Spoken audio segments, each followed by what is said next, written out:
I recently had the privilege of spending some time with Archpriest Lawrence Farley of St. Herman of Alaska Orthodox Church in Langley, British Columbia. Father Lawrence runs the blog No Other Foundation and has written many books, especially on topics relating to Holy Scripture.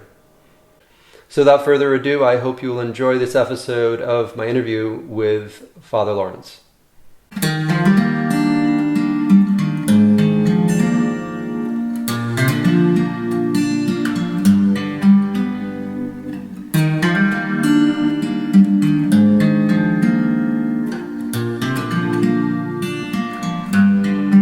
I often get asked, especially by my formerly evangelical Protestant inquirers and catechumens, what's the deal with evolution and creation, where the Orthodox stand? And I think that's in part because this is one of the big stumbling blocks. This is one of the big issues where they were. The big creation wars, if you teach evolution in schools, oh no, the wheels are coming off the kingdom of God now, and stuff like this, and so the kids are being corrupt. This seems to be kind of where it's at, and they want to know: are the Orthodox on the side of the angels and rejecting evolution, or have they sold out and they do by evolution? What's the Orthodox position? And it's always disappointing to some of them to say there is not an Orthodox position on this particular thing, and it does not loom large. It's not the hill that anyone's prepared to die on in Orthodoxy. In evangelicalism, you can discern, or you can know which label to put on somebody. Are you a liberal or are you conservative? Did Jonah get swallowed by the whale? Yes or no? And then if you say, it doesn't matter, you could interpret the story historically, or you can interpret the story, allegorically. Oh no, if you say unless you say he got swallowed by the whale, okay, now you're the good guys. If you deny that, then you're the bad guys. This is kind of the shibboleth that you can tell which side you're on. Similarly with creation, evolution, and if you're meant to say maybe God created through evolution, this is kind of wimping out, I would suggest that the Orthodox position is that we believe in one God, the Father Almighty, creator of heaven and earth, and of all things visible and invisible. That's the irreducible Orthodox position. The instrument, the manner in which he created. Did he use evolution? Did he not?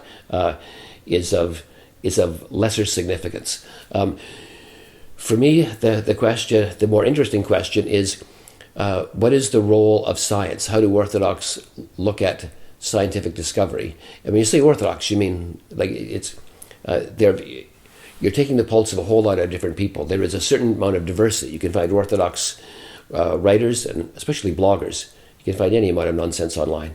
So each claiming to be the authentic Orthodox position. But you can find some Orthodox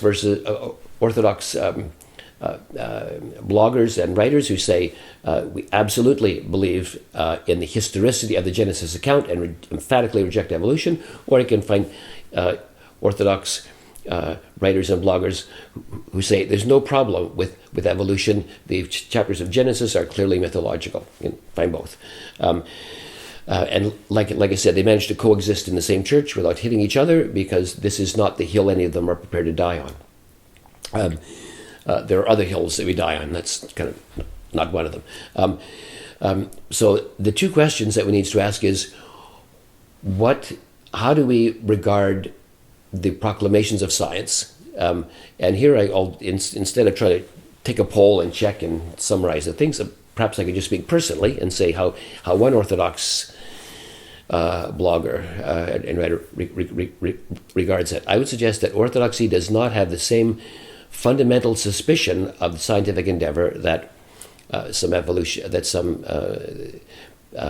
creation science people do, but it's legitimate to have a certain amount of skepticism regarding anything, especially if you are in the field of science.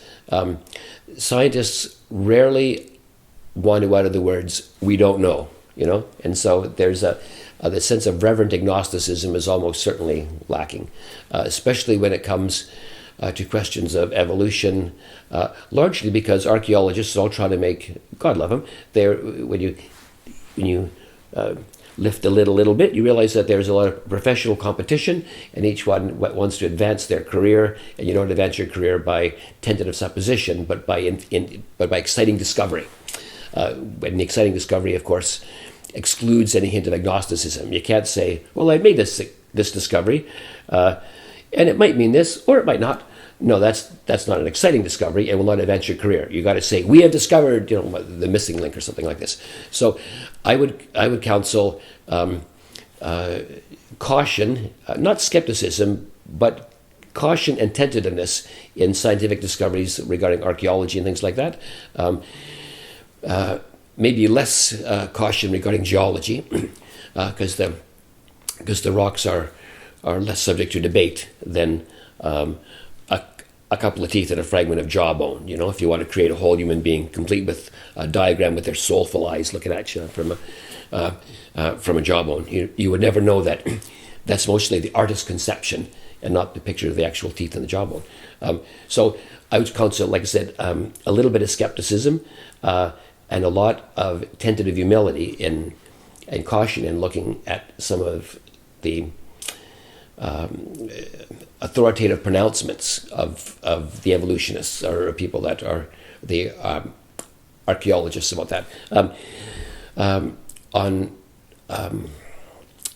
more firmer ground, I would suggest that exegetically, when I turn from archaeology, about which I know practically nothing, to the scripture, of which I know a little bit more, it's apparent to me that the early chapters of Genesis were written within a culture that used mythology as a communicative tool, so that the early chapters of Genesis are in fact mythological and have the same approach to the world and to creation as their contemporaries did. Take, for example, the early chapters of Genesis, which says, "In the beginning, God created heaven and earth." Equally well translated, when God began to create the heaven and the earth was tohu and bohu, which is desolate and unproductive, sometimes translated without form and void. And darkness was over the face of the deep, the tehom. So the question is, and God, the Spirit of God was moving, or the Ruach Elohim, wind of God, Spirit of God, means the same thing, breath of God, was moving over the face of the waters. So your question is, if God hadn't begun to create, even to create light, where'd the water come from? But he created the waters? I mean, what? He didn't say he created the waters. The waters were just there. And when you realize, when you look at other mythological stories from the other cultures, you realize that it said that before the gods began to create, everything was sea.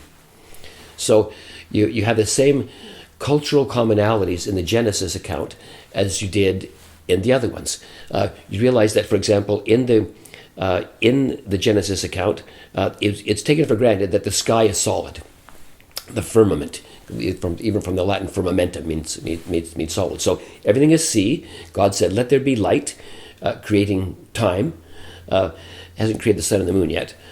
Your second clue that you might be reading something, it's not a scientific document. And then God created a firmament to separate the waters above from the waters below. So if you just read the text literally, there's a whole ocean above and an ocean below, and it's separated by the firmament, by the sky. So it's taken for granted that the sky is solid. The ancients did that, and then it goes on from there. So that means that you got to look at the Genesis account as an account that was like the other accounts written in those days, and to try to say where it differs from those accounts. It differs from those accounts in that, for example, there's the tribal God of the Hebrews, Yahweh Elohim, is the only God in sight.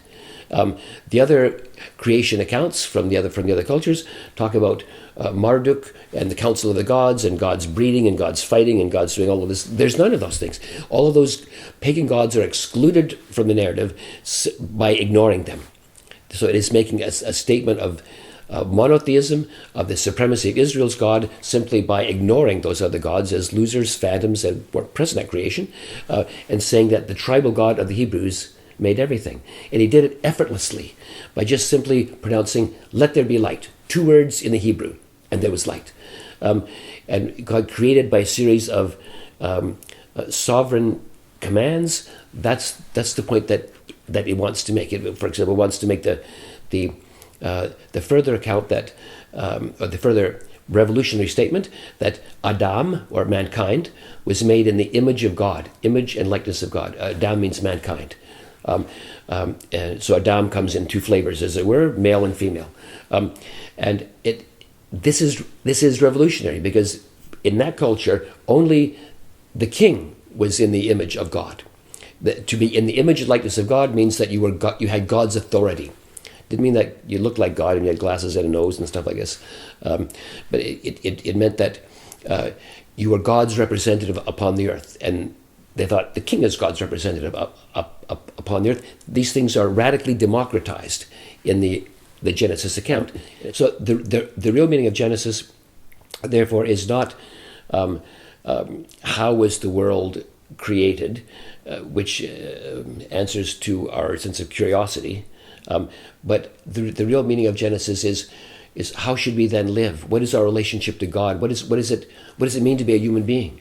And so what it means to be a human being is that man and woman share a radical equality, as well as a subordination of husband to wife, an equality that partakes of God's authority upon the earth. So man and woman are not just mere servants of the sovereign gods, they are representatives of the sovereign God upon earth. God rules the world through them. That's the point. And so that man has a dignity, and therefore you got to treat your neighbor with dignity. As far as the ancients were concerned, your common peasant was just disposable ballast. But the Genesis message is every man that walks the earth, whether he's from the highest king to the lowest peasant, has a dignity one can scarcely imagine, and we need to treat them with dignity, because everyone is made, every man, every woman is made in the image of God, and therefore to do violence to your neighbor is an affront to God. That's the revolutionary message. The ancients didn't care how we got here. They more particular cared about how should we live now that we're here, and that's the message of Genesis. I hope you enjoyed this episode of my interview with Father Lawrence Farley. Please subscribe below to get notified of future episodes, and please leave a comment below to let me know what you thought of this video. Thanks, have a great weekend, and see you next week.